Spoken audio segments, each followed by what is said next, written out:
اگر کوئی شخص بیمار ہوتا ہے اور وہ اس بیماری پر صبر کرتا ہے تو احادیث مبارکہ کے اندر ایسے شخص کے لیے بہت زیادہ فضائل وارد ہوئے ہیں۔ حضرت شداد بن اوس اور حضرت سنابحی رضی اللہ عنہما ایک شخص کی عیادت کے لیے گئے تو وہ شخص بیمار تھا۔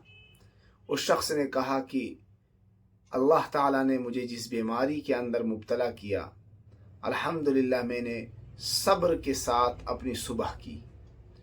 تو ان دونوں حضرات نے اس سے فرمایا کہ تم اس خوشخبری کو لینے کے لیے تیار رہو جو خوشخبری ہم نے خود جناب محمد الرسول اللہ صلی اللہ علیہ وسلم سے سنی ہے۔ اور پھر ان سے فرمایا کہ اللہ کے نبی اکرم صلی اللہ علیہ وسلم نے فرمایا کہ اللہ تعالیٰ فرماتا ہے کہ جب میں اپنے بندوں میں سے کسی بندے کو کسی آزمائش کے اندر مبتلا کرتا ہوں اور پھر وہ اس بیماری پر، اس آزمائش پر صبر کرتا ہے، تو وہ جب اپنے بستر علالت سے ٹھیک ہو کر اٹھتا ہے تو اللہ رب العزت اس کو گناہوں سے اس طرح پاک کر کے اٹھاتے ہیں جیسا کہ وہ اس دن گناہوں سے پاک تھا جس دن اس کی ماں نے اس کو جنا تھا۔ اور ساتھ میں اللہ رب العزت فرشتوں سے یہ بھی کہتا ہے کہ اس کے بیماری کے ایام میں وہ نیک اعمال لکھتے رہو جو یہ اپنے عام دنوں کے اندر کیا کرتا تھا۔ تو اس شخص کو بستر علالت پر رہتے ہوئے ان تمام اعمال کا ثواب بھی ملتا رہتا ہے، اور نمبر 2، اس کی خطائیں اور اس کے گناہ معاف کر دیے جاتے ہیں۔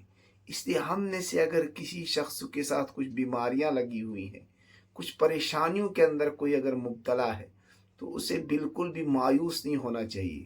رب العالمین ایسے ہی کسی بندے کو پریشانی میں مبتلا نہیں کرتا، بلکہ اللہ تعالیٰ نے اس کے لیے اس میں اجر کو چھپا کے رکھا ہوا ہوتا ہے۔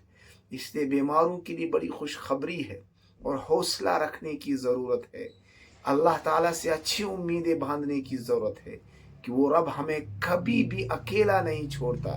ہمیں جو بھی تکلیف پہنچتی، یہاں تک کہ پاؤں میں لگنے والا کانٹا، اس پر بھی مومن کو اجر دیا جاتا ہے۔